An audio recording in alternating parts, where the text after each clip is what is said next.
I've gone they've got every like year quite since 2014. Last year the lineup didn't do it as much as other years, so I worked it, which meant I got to go to a 4-day festival for free, That's and pretty sick. I managed to blag that my shifts were just doing the disabled viewing platform, so I was just standing and watching the stage with a really good view while working. Oh, mate. Sounds ideal. Pushy. It was good. It was good.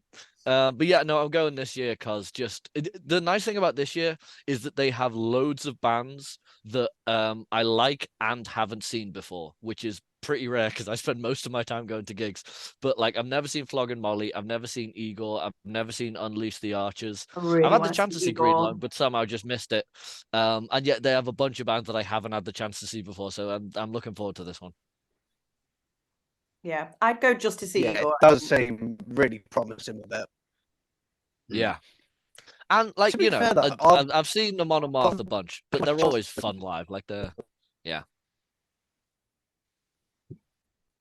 Oh, Tommy, you have an internet episode. You're Honestly, you've picked. Yeah, I don't know how I did it. I'm gonna be honest. You've been dealt with a shitter of two hosts today. My camera's just not on it. It's still kind of. To be fair, I thought it had just died, so I'm quite glad I managed to bring it back. But in the immortal words of Paramore, we are running out of time. But I think we've got one more question in me. Go on, Riley. Hang on, I'm having a look. Right, yeah, that's it. So, if you could have a mascot, but it can't be anything living, it's got to be a door handle or a bit of card. What would you have? Jesus Christ.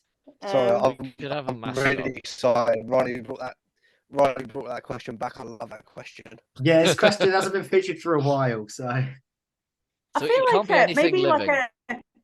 maybe like a medieval mace, but the handle is like a lightsaber, like neon situation. Like that would make some sick merch, actually.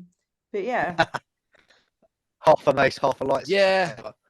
Yeah, if we're thinking Neon Oracle, the whole futuristic past thing, it would have to be a fusion of something. Yeah, you know, maybe something kind of vaguely Greek, but made out of, I don't know, metal and neon and shit.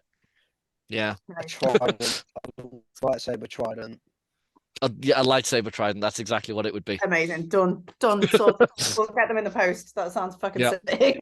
It's on merch situation sorted. It's the one variant of a lightsaber that hasn't been done yet. Yes. Make that shit happen. Yeah. I mean, I'm not a Star Wars fan, but I don't We recognize. always make much stuff happen. Just look at the Black Lake's doorstop, Riley. We're making that happen slowly. That's true. But surely. That's true. A few of unscented merch inspirations: a doorstop, a lightsaber trident, pigeon jumpers, which was a personal favorite of mine. Oh no, it was pigeon jumpers. That was pretty funny. Yeah, well, I mean, it's winter. It's Exactly. They Sweater won't need to weather. migrate. But they're cold too. I reckon that's the way forwards. Love that for pigeons. Yeah, exactly. They're just not accepted. But I mean, to be fair, they're always near gigs, so maybe they want to just pop in it. So make them feel included. Yeah. Some sweatshirts, pigeon sweatshirts on the go. Exactly. So you understand the vision. I see it. Got it. I'm going to order some pigeon-sized sweatshirts tomorrow and start the production line. Oh, perfect. In terms of merch, I think the band to aspire to is Black Label Society because they will put their logo on fucking anything. You know, look at Rammstein with the fucking dildo box. That was yeah. that was like the whole world fucking stopped when that shit came out. Everybody just opened Kerrang one day and went, "What the fuck?" It was like, that was hats off to them. Exactly. Not everyone just wants a plain black tee anymore. You got to have some cool shit like a sculpture of a snake or a hat. A hat is not on the same level. Or a section of dildos. I mean, yeah, exactly. That would work. Yeah, you've got to be unique. You've got to beat the rest of the punch. You should make a DVD. Oh, Jesus Christ. Where are we going with this? Oh, not that kind of DVD, Riley. It doesn't play. That's the quirk. It doesn't play. So it's just I don't think an DVD that awful doesn't lot of play. music. I think that there are enough music fans of age now that don't know what a DVD is. that's Yeah. true. They think it was cool and weird, and Yeah, they probably think it was just a mini frisbee with a Yeah, case. exactly. No, but exactly. You hit the cultural reset. They're like, yo, I've never seen this shit before. I better cop one. if we just Uh, go down to the charity shops and just absolutely clean up on this shit, this would be awesome. Yeah, Yeah. exactly. I mean, So to be fair, I So own. most charity shops sell them for like 2p now. Yeah. Exactly. To be fair, I own one CD, and it's Tom's old college professor. Oh, mate. Ew. The Ew. thing is, though, he's obsessed with them. He loves the band. It's brilliant. They make the best music ever. So if you want to listen to OTT Band, then I highly recommend you listen to Don't Know, their smash hit, and watch the music video. Available now on every streaming service. Plugging a band that we don't even have on. And that don't exist anymore. I know. I was like, I felt like I was in the Truman Show then. I was like, what's going on?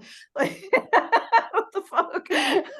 He's And also, plugging a band that Rex is here. that hasn't existed for like 10 years. Yeah, we're King getting Goblin. into the levels. Yeah. I don't feel as Wild. I would like to say though, the first ever CD that I owned was Megadeth's, which is the one that had Symphony of Destruction on it. Countdown to Extinction. Countdown to Extinction, and my grandma bought it for me, and she said, "I thought you'd like it. It's got a skull on it." I was like, "Fucking go ahead, Gran." Yes. The best way to describe it. Yeah. I think the first CD I owned was a CD of the Dubliners when I was about 5. Oh, that's very grown up for a 5-year-old. Yeah. Your first pint of Guinness. A big Irish music background, you know.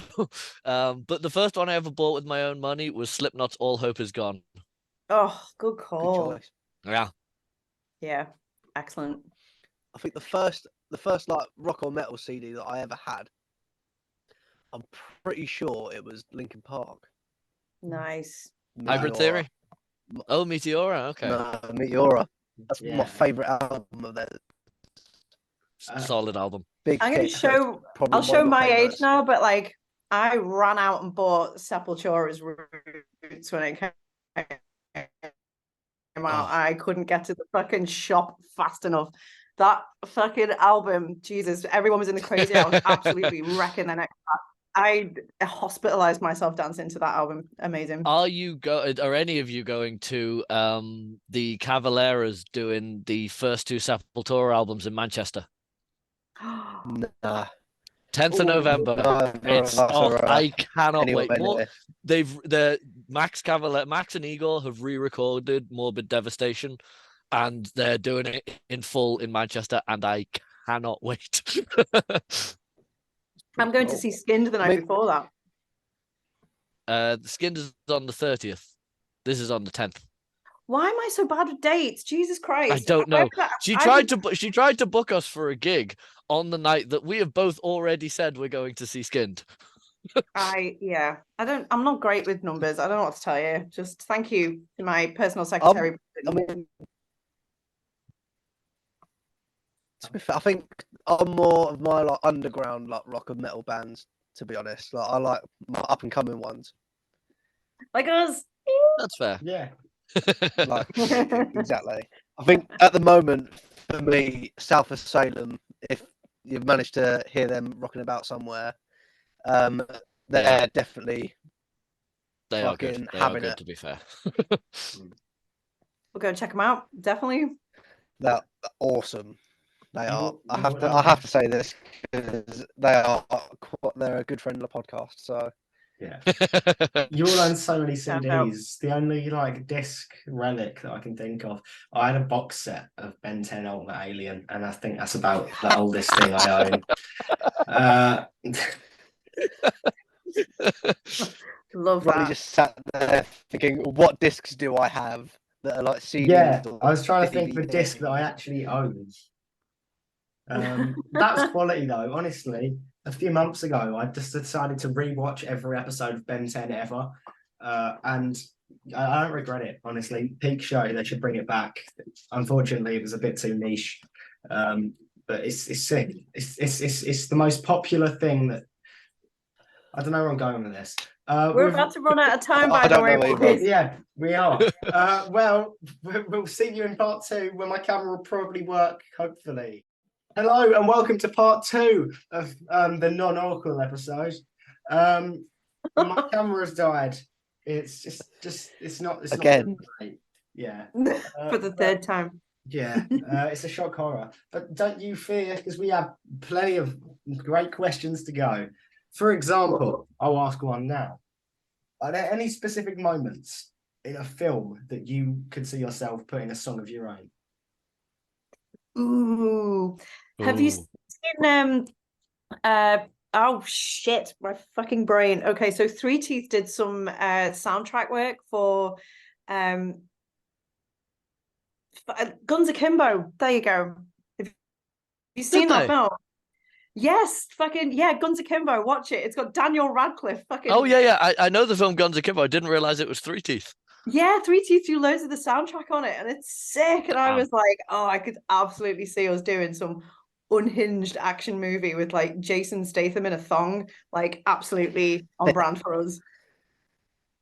Yeah, I don't know, Brandon. Thoughts? That'd be great. Lord of the Rings reboot. I would love to do anything for Star Wars, honestly. It's very dumb, and we can all agree that some of the content is hit and miss, but I love Star Wars so much.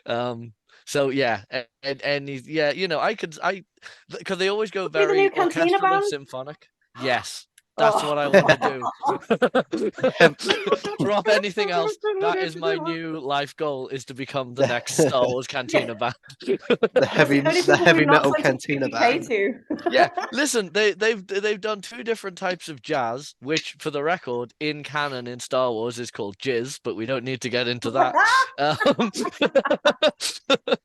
Gorgeous. Yeah, they need a Mittil band. I'll send them an EPK tomorrow. Yeah. Okay, so you want to be part of that Star Wars band? I've watched a total of 1 Star Wars film, and apparently it was a bad one. Which one was it? Which one? It was the one. All I remember is Rey and Finn running away from some big tentacle bloke in a ship. Sure, one of the newer ones. Yeah, Force Awakens. You know. This is a rabbit hole we don't want to go down. No. You want to get into Empire. Empire's the one. It's the OG. I was told to watch them all, so I started watching the first one, and I was like, mate, this Jar Jar Binks bloke is so fucking annoying. And then I got told, right, okay. See, even calling that the first one will annoy a lot of people. No, yeah, exactly. Like they were like, why didn't you watch the first one first? You've got to watch the fourth. And I was like, why wouldn't I watch the first one? Yeah. As someone who's like allergic to numbers, the chronological order of Star Wars gives me a fucking nosebleed. I don't. It's like the Da Vinci Code. I don't know. Yeah, that's why I don't watch Star Wars, just because watching it in the given order is just ag for me. How? I love it. So it's so dumb, but I love it so much. Even the Clone Wars animated series, the episodes aren't in chronological order. So in order to watch it in chronological order, you have to watch the episodes out of order. Who made that decision? Someone had to get that decision approved by someone else, and someone else said yes. George Lucas, clearly. Yeah, obviously. Fuck that guy. Fuck that Ewok-looking guy. Honestly, it's hard work, and Yeah, fuck you, George Lucas. Fuck you, George. Star Wars is one of those franchises that I will accept absolutely all criticisms of, while also absolutely loving unconditionally. Oh, look at the glee in your face. Look at the glee. It's great. It's great. It's exactly what I want, because I'm someone who has a decent background in astrophysics and stuff. So anything that tries to be realistic in space, I just know what they're doing wrong. Whereas Star Wars has never tried to be realistic to space or to what humans talk like. Just FYI, boys, I've never Valid. seen him happier talking about anything else. This is the most joyful Awesome. I've ever seen Brandon. Get in the me whole on time Star I've known Wars. him. I will go on for hours. How happy he was. Maybe when we watch all the films in the new series that we're meant to be doing. There's I that don't new know if series Riley that will happen was- at some point in the indefinite future. If you do a watch yeah. party for Star Wars, I am 100% there. Possibly. Yeah, Brandon will be awake for 3 days straight. mean, yeah. I will be as annoying as the Lord of the Rings fans who tells you exactly where he broke his toe every time, even though everyone knows where he broke his toe. When he broke his toe. Oh my God, someone who doesn't know. So there's What did you a do? scene What did you do? where Never there's a watched Lord of the scene Rings. where Aragorn, Gimli, and Legolas are tracking the hobbits that have been taken to Isengard. Fuck me, that's a And lot they of find a words. brooch on the floor, so they assume that they assume that they've been killed. And Aragorn gets so angry that he kicks one of the helmets that are lying around off into the distance. But that was an What unscripted breaks his moment. toe? Well, that's the thing. It was an unscripted moment. The helmet had actually been nailed down, but he didn't know that. So he kicked the helmet and it goes flying, but he had to kick it so hard because it had been nailed down that he broke his toe. What a dumbass. Yeah. Wow. That's definitely something I would do, to be fair. Yeah. It's very on Brandon. There are a lot of film things that are like stayed in films, isn't there? Like there are a lot of moments in films that have just stayed in there when they weren't actually meant to be there. Yeah, yeah. the glass There was smash in Guardians of the Django. I was Galaxy. just If you- gonna say if you Django manage Unchained, the to- glass smash. Yeah, Yeah. fantastic scene. Amazing. The fact he just kept going. What a fucking trooper. Yeah. And the fact that the actress whose blood he's rubbing her face on just looks so terrified because that's his real blood that's being rubbed on her real face. Seriously. Yeah. I was going to mention Guardians of the Galaxy when he drops the orb, and that apparently wasn't meant to happen. Really? That's so on character for Peter Quill, though. It's so like Yeah. dead on to him. Oh, It's man, a funny Peter thing with Quill Marvel talk. films that they come out at such a rate that the kind of folklore around the trivia of each film doesn't really get a chance to like build it. Because obviously, Lord of the Rings, everyone knows the trivia from every single cut of every single scene of every single edition. But because Marvel films come out so fast, you don't really have the time to look back and go, "Oh, this is the interesting moment that happened here." Much. I need to get my camera working before we stop talking about Peter Quill. This will be so worth it, I promise. No. Anyway, moving on. No, Tom, how about you go fuck yourself? This is going to happen. That's not very nice. It's not very nice, Friday. I don't even think it's going to work. No. It's just Anyway, the talking logo. I'll start asking the question while Riley's messing God. around. So I'm going to set the scene here. Boom. Oh, he's there. See? All right, buddy. Yeah, Where I've did got, that Looks coat like come from? John Oh, he's Constantine. the fucking Peter Quill. I've got a Star-Lord replica jacket, and it's gnarly. Jesus But Christ. to all that effort, Sam just no. Why are you wearing a coat, man? Yeah, I was like, this is the fucking biker jacket, dude. Oh, it's I have You've look. definitely I have a pixelated. Thor costume in my wardrobe, but I'm not putting it on. No.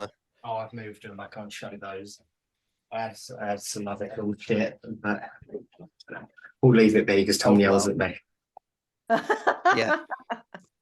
How about you Sorry. ask a question, Tom? Yeah, Tom. Yeah, I was about to. I was until you interrupted. So setting the scene here. This is kind of a little scenario thing. So they decide to make a biopic about Neon Oracle. What celebrity would you like to play you? Oh. Yeah. We're Oh, pulling out I feel- all the stops in this episode. I feel like Jack Black, freshly shaved, would nail really perfect energy. A little fucking wobble. I can see that. I can see that. I think just a bit of contour. Riley, get the streaks done now. Exactly. Get done. Get the tally started. I think if I'm feeling incredibly vain, I will go Jason Momoa or Chris Hemsworth, just because they both appeared in films recently with long hair and a beard. In terms of someone who actually looks vaguely like me, Jesus, I have no fucking idea. Jesus, it's Jesus. perfect, actually. Jesus. That'll do. He has a casting agent, right? We can get in touch. Yeah. Jesus, he's busy doing much at the moment. I think he's on Yeah. hiatus, but you never know. He might be bored. Yeah. No, I don't know.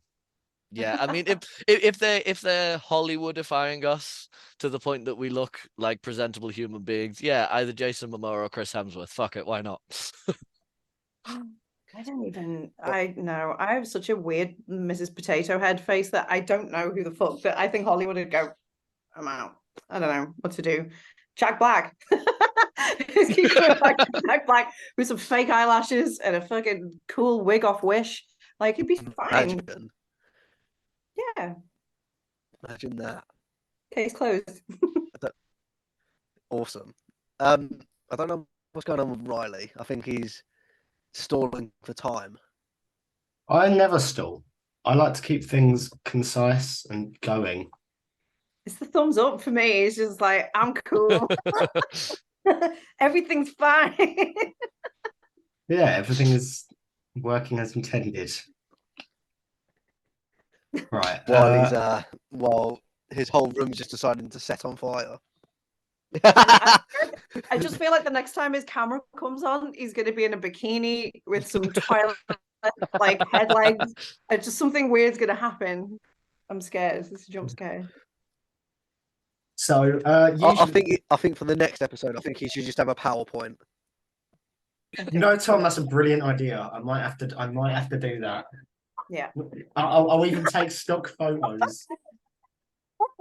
What is it? That's not how you hold a pipe, dude. You're gonna burn yourself. I was working with limited resources. Yeah, that's the biggest issue there. Brandishing it. I was making do with what I've got.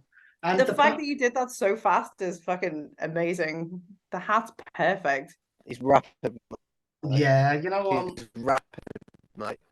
That was rapid. And the wallpaper's gone. There's a magnifying glass. I mean, fucking chef's kiss, my friend. That's nice. I do try. Yeah. Anyway, but I usually put on a whole song and dance. However, I can't because I've been compromised. They're trying to silence me.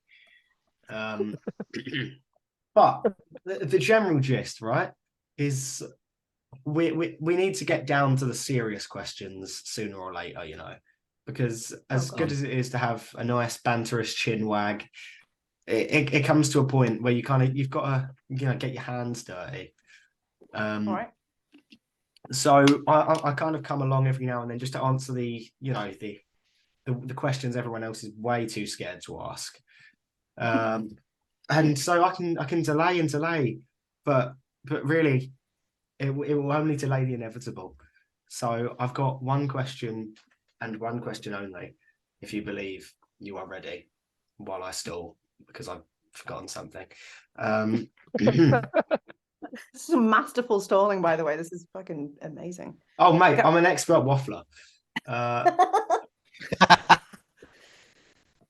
Yeah, so the weather's been nice lately.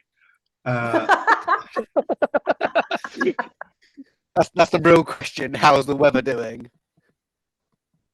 Oh, Tom, maybe one day. Yeah, I mean, brisk. Oh, the smoke. Oh, wow. Gosh, this is just. So the pipe is obviously working. I was wrong. I stand corrected. So my bad. What is the best sandwich? What? What is the best sandwich? I thought you said sound weave. I was like, what the fuck is a sound weave? Sandwich. Yeah. Jesus. I wasn't prepared for that. I was prepared for music. I've been boning up all week, and you fucking. Weirdly, I am immediately prepared. Brandon's like, this is my moment. I will tell you right now that was it last year? Whenever it was, and let's say it was last year, you don't know. I went to Italy for the wedding of a very close friend of mine from university who happens to be Italian and happens to be a chef. And he recommended this one particular restaurant that we all went to the night before the wedding.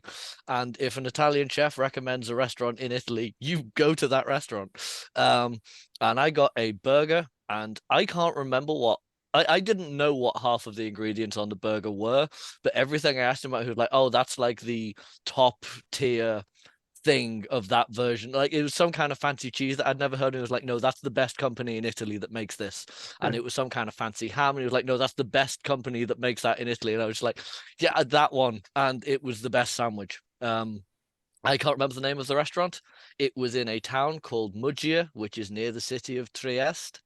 It was lovely. If you're in the area, I recommend it. But they gave me this burger, and it was not just the best sandwich, but quite possibly the best thing I have ever eaten. Wow. Look at you being all classy. I know. I'm over here going like quantum with the sandwich situation because I'm like, I think sandwiches are situational. I think it depends on where you are and what you're doing. And I think like at 2 o'clock in the morning after the club, like those sandwiches are the best sandwiches of your fucking life, whether it's on stale bread and cheese and some mayonnaise. It's like, it doesn't matter. It's like, I just think it's a situational situation with sandwiches. And try saying that. That's a fucking mouthful. Situational food in general. When I was at uni, there was a takeaway we used to go to called lip licking chicken. In Aberystwyth. Lip licking chicken. Yeah, lip licking chicken. It's in Aberystwyth, and when you're sober, it is inedible. It is like you can't go with it. It is inedible. You will vomit. But when you're drunk, they do 15 wings for £4. And it's the best thing you'll ever eat when you're drunk. But when you're sober, it is literally inedible. Did they specify where the wings are from? They genuinely nearly got shut down twice because it turned out they were serving seagull. Yay! That's exactly the answer that I wanted. Yeah, they nearly got shut down more than once because it turned out they were actually serving seagull. But that didn't stop me going there because when you're drunk enough, it was the best. When drunk, it is the best thing you've ever eaten. Seagull when sober, yeah, it's so greasy because of the seagull thing. Yeah. I bet there's a lot of omega oil in seagull wings. You start, yeah. But anyway, in terms of sandwiches, that one in Italy, like a seagull it was there. Yeah, look, wormhole we've got down here. It didn't seem to make. Look, when you're that drunk, you just want grease and salt that's been deep fried, and that's what this was. Regardless of whether it's a seagull or not. Yeah. That's one thing to eat it and then go away and find out it's seagull, but I feel like you knew it was and then you still went back, which is a little different. Yeah. Yeah. Oh, look. Yeah. I don't. They're serving seagull. Oh, you're like, oh, fucking seagull's back on the menu. Let's go. Look, you can look at it two ways. You can go, oh no, I've been eating seagull, or you can go, turns out I like seagull. Who knew? Yeah, turns out seagull's fucking delicious. Yeah, only when you're drunk. Do not attempt to eat it sober. When drunk, it is. Dude, I don't want to eat seagull. You, the fucking jury's out, dude. I don't think this is an argument you need to make. Look, if we ever get a gig, in fact, I probably have contacts at the Aberystwyth Metal Society. We can probably get a gig in Aberystwyth, and when we go, we'll get very drunk and we'll go to lip licking. I'll go and eat some seagull. Yeah. Oh my god, boys, you need to come with us. That sounds like a mission. That sounds like. We'll make our way up there. Yeah. You'll get there just after the chicken situation, but yeah, you'll be there. Oh, can't wait. Yeah, so sandwiches. That's the thing I had in Italy. It had a fancy name. It had fancy stuff on it. In a fucking magnificent way, I might add. Thank you. Thank you. I can't remember the names of any of the ingredients because I don't speak Italian, and even if you spoke Italian, you had to know about. You went from like the fanciest sandwich in history to I ate seagull in Wales. Yeah. You can't tell me the boy doesn't have brain. I want to let people know that I'm keeping it real, even with the massive fame and success that Neon Oracle has brought me. Keeping it real. That's the best rose, baby. So, Riley, why is your picture now stated that you hate fire? It's pretty bad, isn't it? It's because you're on fire. Still with a Sherlock Holmes hat, though, which I respect. Yeah, it's because you dropped the pipe. You dropped your pipe, didn't you? I told you it was a dangerous way to hold the pipe. You know what? It went unnoticed, but there was a... Hang on. Where is it gone? There's a connecting image. It's clever. Wow. Where I dropped the pipe. It's probably because you were holding it the wrong way around. Story. Is you were holding it like an axe. It was dangerous. Well, I'm not really an expert on holding pipes. It's It's not something I've got much experience in. It's not my field. But I like that you just still have this like everything's fine kind of attitude with that. You're like, it's cool. My legs are on fire, He's but always got it. everything's still cool. Exactly. I'm just trying to. It's trying to be inspirational. Yeah, I like it. PMA, baby. Yeah, I like to tell a story with my artwork. Yeah, The story it's giving, being, I'm fine. you dropped a pipe. Yeah, people analyze this and go, God, no one even noticed as he was building his set, and then everything went wrong right under their noses. It's miraculous, if you do ask me.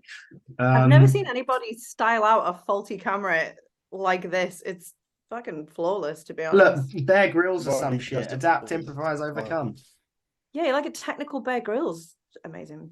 I think Bear Grylls was pretty technical as it was, but Yeah, but he's not photoshopping flames onto his legs. I mean, I think you've lapped him, to be honest. that's fair. He just like drinks piss. Yeah, He does. yeah, exactly. With a willingness that at this point can only be called a fetish. Yeah, It's getting weird. Yeah. like he didn't need to be doing all that. No, it's the fact he gets paid for it as well. I mean, it's like the ultimate OnlyFans. Like, good for you, Bear, but keep it to yourself, mate. It's fucking weird. Anyway, Yes. moving on. Yeah, Tom, what are your Speaking of Bear questions? Grylls, actually, I was about to say, speaking of Bear Grylls, but I just realised he doesn't fight animals. So, what do you reckon is the animal that you reckon you could definitely beat in a fight, like fist to fist combat? Oh, is this You've the got- largest you've got to beat animal this we reckon animal. we could beat? Yeah. Yeah, Yeah. I reckon I could take on a I love it how you knew instantly what it was. like a rabbit. I actually caught like a wild hare when I was 8 because we thought it was someone's escaped rabbit. And I turned up on the doorstep of my grandma's house, and my uncle, who was visiting, he just opened the door and I was there, and I had this like hare that was like the size of a fucking Alsatian with these like fangs and these like fucking claws. And he just opened the door and went, "No, what's that?" And I was like, somebody's rabbits got out. He was like, that's a fucking wild hare. They eat children. What are you doing? And I'd like chased it under a car and cornered it. And so I know I could definitely like dominate. I don't think I want to hurt animals, but domination, I think I'd be all right. Dominated a deer in Canada, bewitched it with fruit. It's a bit of a highlight for me. I think I'm taking the conversation in a weird direction. Brandon? No, I know. I don't want to move on from the sentence "you dominated a deer in Canada with fruit." If we could stay on this for a little longer, that would be great. But I didn't know it was there. I was Right. walking up this garden on Bowen Island, and I had like a bottle of wine and a big bag of chips, and I was like about to just like sit and plan out my like week on the island. And I walked past what I thought was a log, and it was a fucking giant stag that was just like lying in the garden on its little legs like a cat does. You know when cats lie like a loaf? That's how like stags sit down. And so I turned around and this thing was just looking at me. And I had a Disney princess fucking malfunction and was like, I'm gonna feed it fruit and be at one with nature. And this thing like was about to eat fruit out of my hand when the German lady who owned the Airbnb came out and went, what the fuck are you doing? It will murder you, and scared it off. And she was like, Really not. Yeah, she was like, it will literally like rip your scalp off and trod on your face. And I was like, I had bonded with it, so thank you for just presuming with your negativity. And she was like, I live here. I see people trampled by these things all the time. And I was like, lady, I don't need this negativity in my life. That thing was, I did like a whole Highlander like brain meld with it. It's nice. Nice. Unfortunately, the video I posted to Facebook where I was like telling it to go, I was like, come on, it's fine. In my mind, I was going, come here, dear, eat this fruit. It will be nice. Me and you will be friends. In fact, the audio on Facebook went something along the lines of, come here, you'd like this, wouldn't you? And it made everyone feel really fucking weird. And because of the time difference, I woke up the next day after I'd posted it and there was like 20 people going, this made my skin crawl. Is the deer okay? I was like, okay, never mind. I aggressively came onto a deer. So Fair enough. that's the story. And scene. And this In is terms why of the people largest watch the animal, Uncensored podcast. yeah, yeah. Deer This, seduction. this is fat everywhere. What? Is that German? No, it's just misspelled. Oh, I was like, my God, I think I can read this. Yeah, Beautiful. in terms of the largest animal I could fight, I mean, I know you said hand to hand, but this is a tangent, but I used to live in the Arctic, and the first week I lived there was just survival training. Hang on, And sorry, literally, back I up a know. bit. I know. You lived in the Arctic. Like, you lived there. I did. Oh, So as I everyone did does, in the so as you do, genuinely, it was my exchange semester at university. So I studied astrophysics at university, and Aberystwyth, for some fucking reason, have an exchange program with it's called UNIS. It means something in Norwegian. It's the university center in Svalbard, which is an island that's technically part of Norway that's way, way up north. And I lived there for 5 months. But literally, the first thing they made me do on the first day I got there was learn how to kill a polar bear. Because they have wild polar bears there, and you might end up in a situation where you have to kill a polar bear. And so, bear in mind that it took us about 2 days to get there.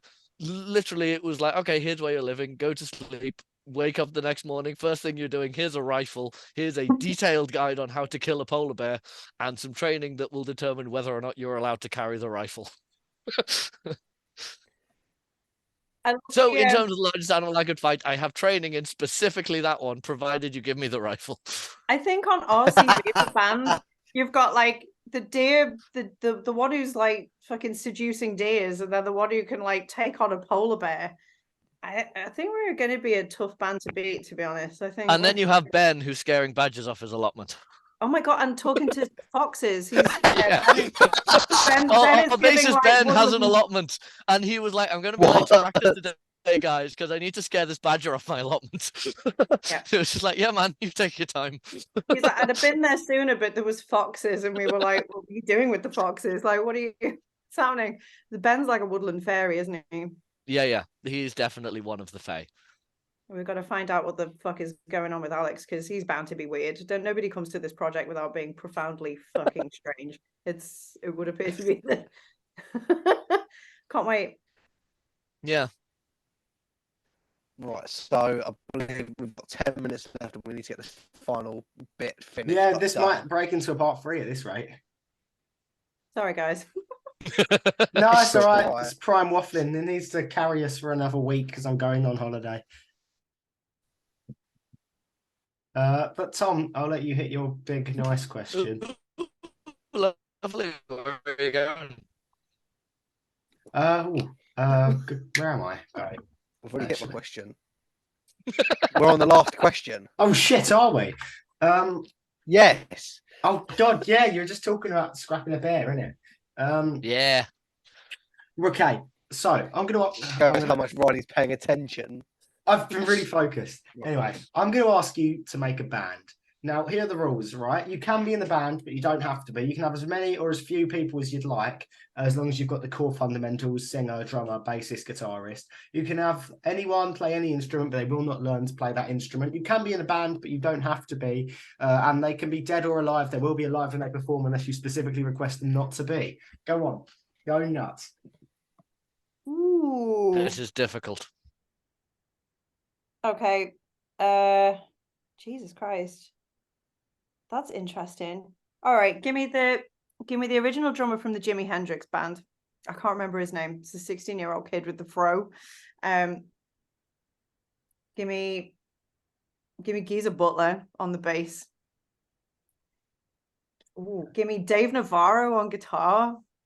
I'm going very funky here. Give me some Janis Joplin on some vocals. Oh my God. I didn't expect to go in this direction, but this is fucking heavy. I've gone very old school on this, actually. And someone on the keys. Who would be good on the keys? A bit of Tori Amos on the keys, actually. That's a very I wish I hadn't said any of that. Anyway, Brandon, go.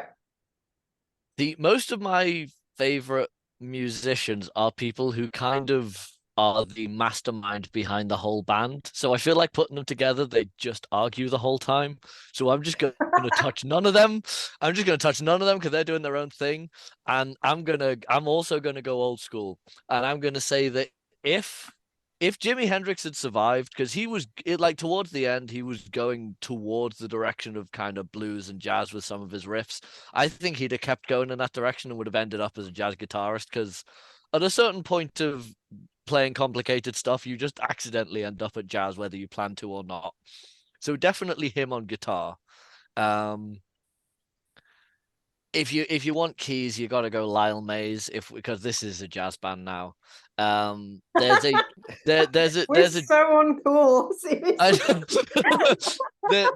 there's a jazz singer who I absolutely love because I've seen her live, called Stacey Kent, and it's like mostly she does like kind of lounge jazz, but she just has an absolutely gorgeous voice. So I'm going to go Hendrix on guitar, Lyle Mays on keys. I'll go Jaco Pastorius on bass. I don't know who any of these people are. If you're into experimental, very virtuoso jazz from sort of the 70s, these are big names. Oh, that's me. Yeah, absolutely. So you'll know Jaco, obviously. Yeah, Jaco Pastorius on bass, Hendrix on guitar, Lyle Mays on keys. What's his name? The fucking jazz drummer. He plays with just a snare and a hi-hat. It's Charlie something. What's his name? Oh, this is embarrassing. You could just make up a name. Anyone who listens to jazz will know who I Who mean. you've mentioned. Yeah. Charlie, what's his name on drums? The guy, the jazz drummer who plays in just on a snare and a hi-hat. Fantastic drummer. Him or the guy from Rush who died. Can't remember his name either. That's a bad one. And yeah, Jaco on bass, Hendrix on guitar. There are better vocalists out there, but I like Stacey Kent. She's a great vocalist. Lyle Mays on keys, Charlie, what's his name, on drums, and that's. Do you ever just think Brandon we're in the wrong band? Just some. Where are we in metal band? What happened? Look, I've played in jazz bands before now. It's a good time. But it is one of those things where when you see the chord sheet, it just looks like a auto-generated password.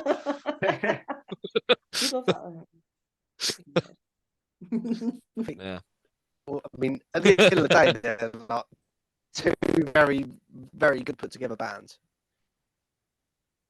Yeah. Listen, if they could transcend space and time to come together, people would listen to it. Yes. I think some of them have. I think Jaco Pastorius and Lyle Mays have played together, but someone would have to fact check me on that. You know what? Throw in Pat Metheny on guitar as well. I feel like you're just making up names at this point. I don't know who any of these people are.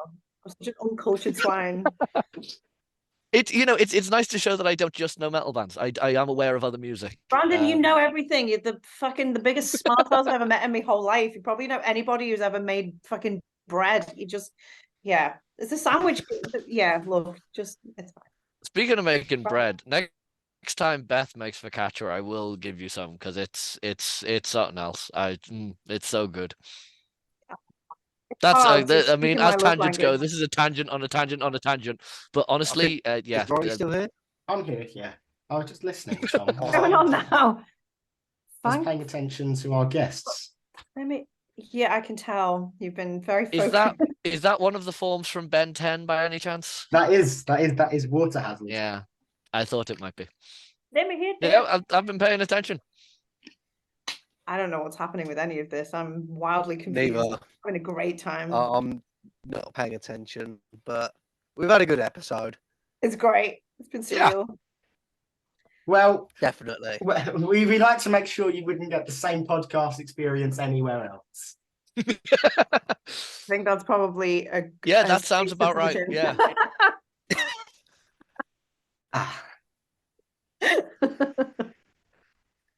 Yeah. I think it's a pretty unique experience. Yeah, definitely. You know what? When you're... that's the end. That's the end of the story, by the way. It can all get compiled onto an Instagram post in a week's time. But when life hands you lemons, you gotta make lemonade on a podcast with it. You've made lemon curd. You've done a lot with those lemons, my friend. I've just got to try and keep the podcast interactive. It's been beautiful. The pipe is back. He knows how to use it, though. That's the difference. Yeah, he's using it much better than I am. Responsibly, yeah. But it's okay because I love Unsaid's podcast. And It was spelled right. It's Ununted podcast. So I'm laughing at that. That's fucking hilarious. And with that brings us to a close of today's episode. So unless there's any plugs that you'd like to get in or anything that you'd like to say at the end of this, just come and check out our SoundCloud stuff. We're just pumping out fucking demos left, right, and center, and we're trying to figure out who we are, and we kind of need help to do that. So if people want to come on and jump on and like the tracks that they like and leave us some notes and stuff, we're an open book at this point. We're just an ideas machine, so we are really open to like ideas and people's feedback and stuff. We're embryonic, so like bring it on, like come and interact with us, come and talk to us, come and join us on our journey, because we are brand new. Also, if you're a drummer, please get in touch. We need a drummer. Please. And if you're anywhere near Liverpool, we have a gig at the Quarry on the 9th of December. So see you there. Awesome. amazing. Yeah, it's gonna be a good gig as well, actually. Yeah. Well, thank you very much for listening. I've almost been Riley. This has been Tom. And make sure you go check out Non-Oracle on social media and listen to their music and everything, and follow us while we're there. Go watch another episode as well, because please. And we'll see you in the next one.